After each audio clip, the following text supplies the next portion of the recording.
Hello, church family. Ron Branscombe here. Hope you're enjoying this study through the book of Psalms. Today we're going to cover chapter 44. Before we get started, though, I just want to give a plug for our church's Wednesday night Bible study.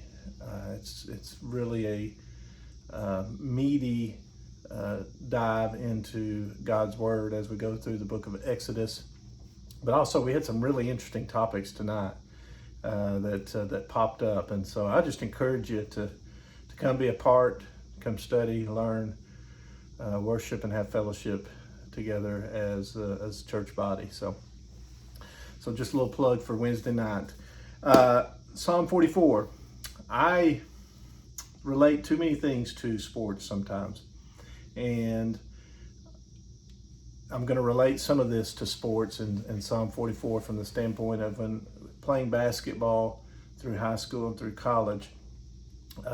It seemed like we always learned more about our team and about the individuals within our team when we had a loss. So when I was in college, my junior and senior year, we had a really good team and we didn't have very many losses. But those losses really helped shape and form us into a better team.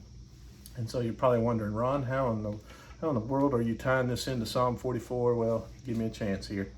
There's four kind of breakdowns to Psalm 44. The first 1 through 8 verses is really about boasting in God. And the verses are related to how God has helped them, and really goes back to the Exodus out of Egypt.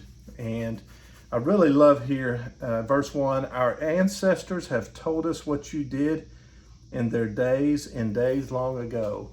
The family, the parents, grandparents were passing down to the children what had happened, the stories, and basically just pouring into their family.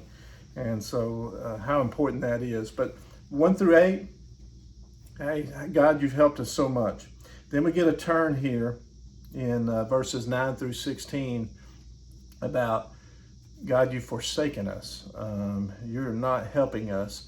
And you get the picture here that Israel had lost a battle, hence my sports topic analogy of a game. But they'd lost a battle. They'd had a lot of victories up to this point, and then they lost the battle. And it might have been a couple of battles. Their winning streak had been snapped. And all of a sudden they're looking around saying, God, where are you? You have forsaken us. And then verses 17 through 22, they're pleading to God about how they've been faithful to God, how they had a heart that stayed focused on God. They've not worshiped other idols. And through that, as we experience things in life, we always wonder, gosh, why am I going through this rough time? Could be very much a pruning of your sinful life, but it also could be that God's got something in store that we have no clue what's going to play out. And it's a pruning and a molding and shaping, just like I was talking about with the basketball team. In those losses, we were being pruned and shaped into a better team. But you don't realize it at the time. And so I think those are, in life, there's things we don't understand, but those are things that we can look at and say, hey, through God, all is well. It's just like with Romans 8:28, that particular verse. It's just that God makes things well through all to his glory. The end of the chapter, verses 23 through 26, is back to trusting in God and the prayer of, you will help us. And so quite a few shifts and changes in this particular chapter 44, but all in all, it's when times are rough, you might have been going through a great patch, but times are rough. It's a great time to still rely upon God, because you know that he's doing something glorious. God bless. Look forward to seeing you on Sunday. Take care.